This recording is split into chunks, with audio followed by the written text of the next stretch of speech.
Now, convertible cars look best top down. Why is that? Well, simply because that's what they are, convertibles.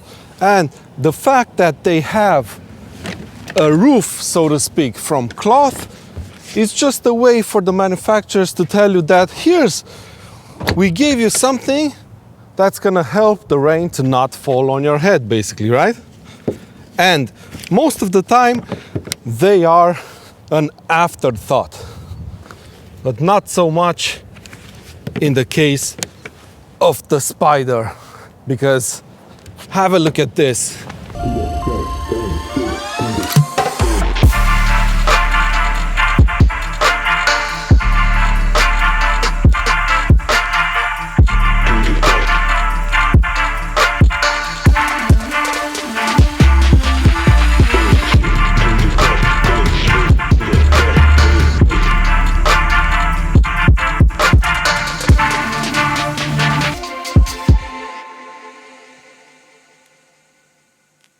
It looks great, doesn't it?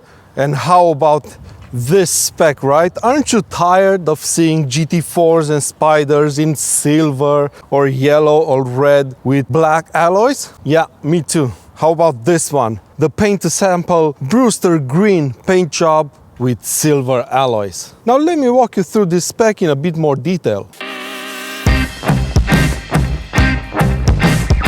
First off, this car is a Porsche exclusive manufacturer build. What does that mean? It basically means a lot of the options on the car are custom made to order, and you won't be able to simply spec a car like this on the Porsche online configurator. Case in point, this 718 Spyder is finished in Brewster green metallic. Yes, the same color as the manual 911 Carrera S I drove a few months back. And it's an optional extra that's not available on the official configurator. Same goes for the upholstery. It's a houndtooth pattern-like cloth, actually called Pepita. It's a nod to old-school 911s, and if you ask me, I think it works great with the equally old-school Brewster green exterior color. Then we have these absolutely gorgeous carbon back bucket seats, fixed back remember, but they are pretty comfortable, they hug you into place perfectly, and there's no other option I would go for in a car like this. Other things to note is the extended leather package and the carbon on the dash, the doors and the door seals of course. Other than that, this is your typical everyday Boxster interior. Actual tactile buttons everywhere and pretty good ergonomics. Oh, and did I mention? This car is equipped with a 7-speed PDK transmission, but more on that one later in this video. So before we move on and talk about the PDK gearbox of this car, let me quickly remind you of the specs. This car, as is with the GT4, features the front suspension and the brakes from a 991.2 GT3, and the adaptive dampers come from the GT3 RS. Then the ride height, the toe, the camber and the anti-roll bars of this car can be manually adjustable.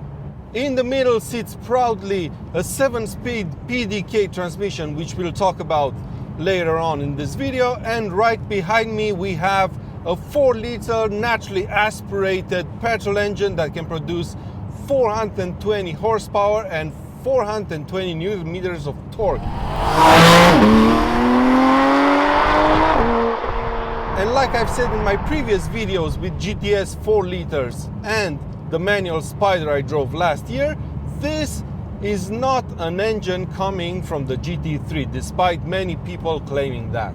No, it's basically a development of the 992 Carrera flat 6 twin turbo engine, which Porsche removed the turbos from and fitted new cylinder heads, new pistons, new connecting rods, new crankshaft and new intake manifolds. Now, why would Porsche go through all that trouble instead of just fitting something that they already had in the previous GT3? Well, it's because Porsche has to flip these engines 180 degrees to fit them into the Boxster, and that would mean there's no space to fit the GT3's external oil tank. But trust me, even though this is not a motorsport-inspired engine, it's a pretty special power unit. Especially when you get close to that 8,000 RPM red line.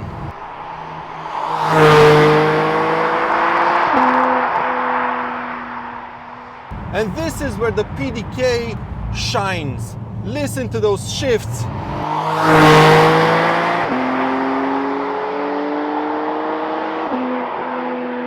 Insanely fast, and this is one of the perks of having a GT car fitted with a PDK transmission. Those instant shifts when you get up to the red line. But now it's time to address the issue that most of you are watching this video for.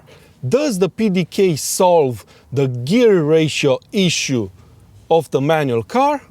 As I've said in my previous video with the Boxster 25 years edition, which is essentially a GTS 4-liter, a car that has the same engine and gearbox as this one, no it doesn't. You can still reach about 120 kilometers per hour in second gear, and that means you won't be able to hit this car's red line on public roads as often as you'd like.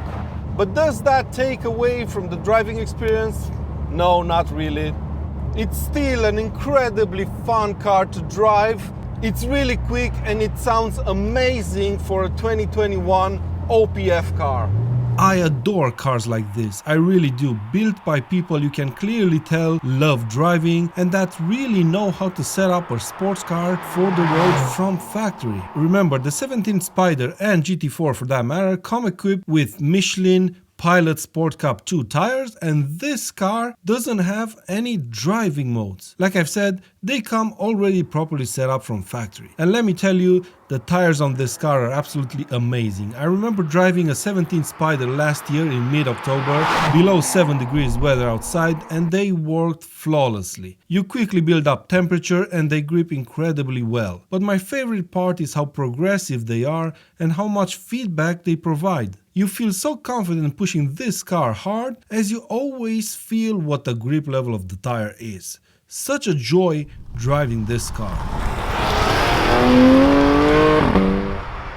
So finally, if you care about my opinion, here's my 2 cents. There's no real bad gearbox option when it comes to the 718 Cayman, Boxster, Spyder, GT4. No, if your thing is lap times and how fast you can get around the track, then you should get the PDK. It's incredibly fast and very, very responsive. But if driving involvement matters the most to you when you're driving a car, then you should definitely get the manual.